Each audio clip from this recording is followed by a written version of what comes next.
السلام عليكم ورحمة الله وبركاته. هنتكلم مع بعض نبذة صغيرة كده بما إننا في نص رمضان. بذكركم وأذكر نفسي وبنقول نصائح رمضانية والاستعداد النفسي وتعزيز التسامح وإصلاح الذات من أول رمضان لآخره وكل أيام عمرنا. إعداد دكتورة وفاء عثمان، رئيس قسم التمريض النفسي والصحة النفسية.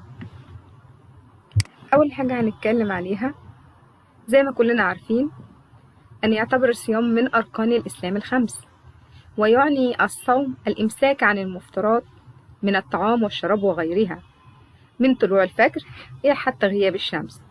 ويعد الصيام شهر رمضان المبارك فرضا على كل مسلم ومسلمة، ويأتي شهر رمضان مرة كل عام ويصومه الناس بفرح وسعادة، وتنتشر البهجة والمشاعر الروحانية، فهو شهر الخير والرحمة الذي خصه الله بخير السمات.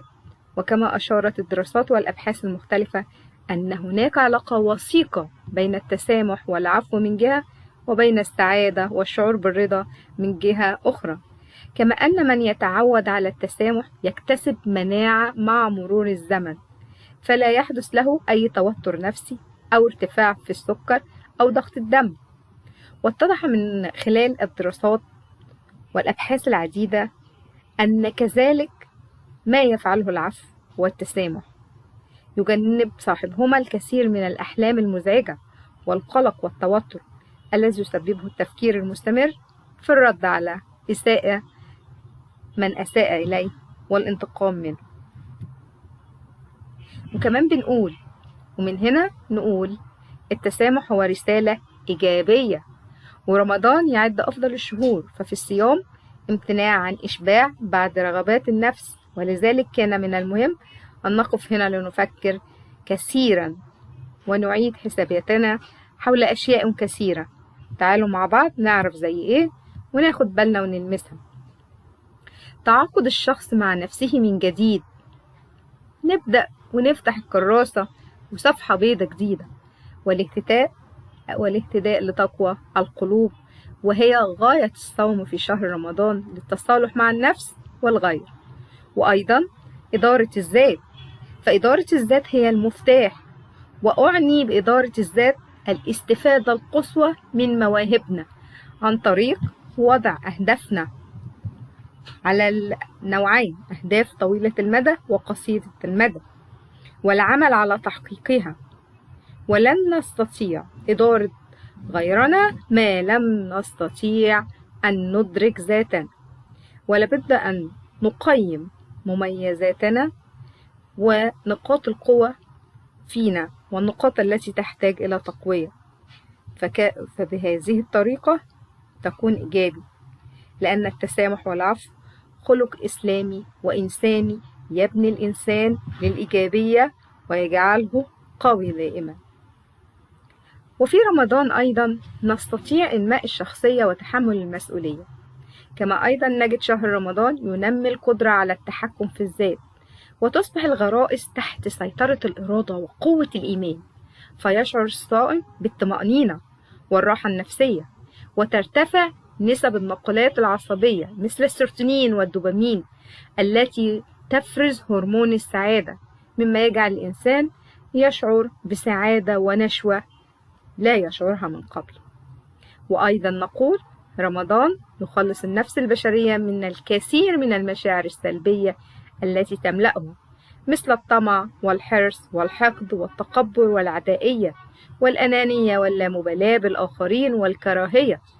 يقوي الروح، ويستطيع الإنسان الصائم السيطرة بذلك على دوافع غرائزه السيئة.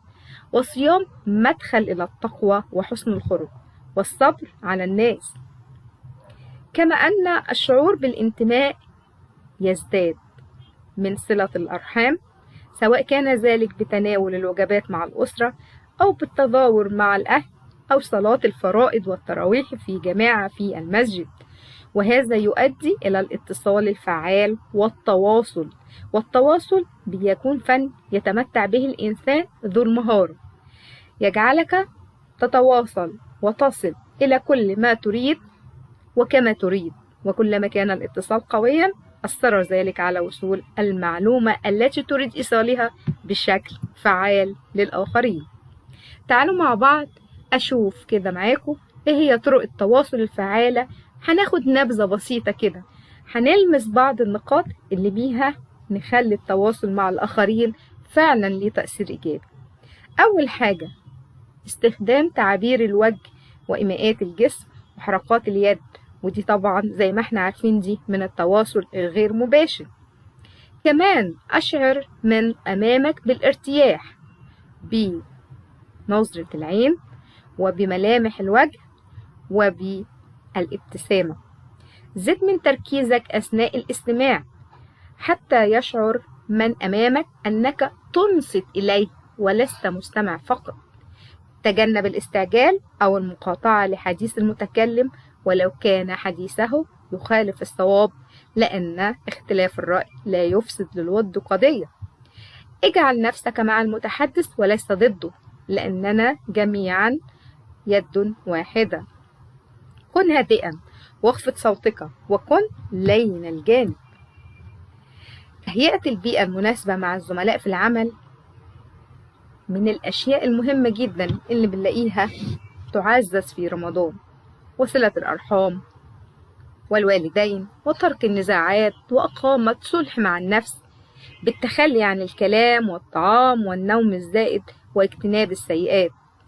استقباله بالعزيمة والإصرار على استغلال أوقاتنا بالطرق المناسبة التي نستفاد بها، وإليك هذا الجدول لتدرب عليه وترتيب أولوياتك. كما نرى في الجدول أن أولوياتنا تنقسم بين ما هو عاجل وغير عاجل أو مهم وغير مهم. ففي الأولوية مهم وعاجل رقم 1، أو مهم غير عاجل ممكن أجله شوية. 3، غير مهم لكن عاجل يبقى ليه توقيت ليس في الأولية من أولوياتي. أو غير هام وغير مهم وده مهم قوي اللي أنا أشيله من مهامي علشان أقلل من العبء علي. استقبال رمضان بتحديد الأهداف التي ينبغي الوصول إليها مع الاستقامة عليها والاستمرار ونكمل بعد ما رمضان يخلص.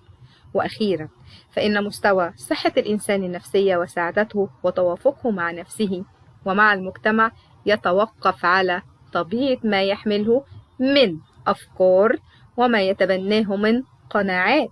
فإذا تبنى الإنسان أفكارا لا عقلانية أدى ذلك إلى إصابته بالمرض والاضطراب، والعكس صحيح. ونختم حديثنا بآية التسامح في قوله تعالى: ولا تستوي الحسنة ولا السيئة، ادفع بالتي هي أحسن. وبقول لكم رمضان كريم.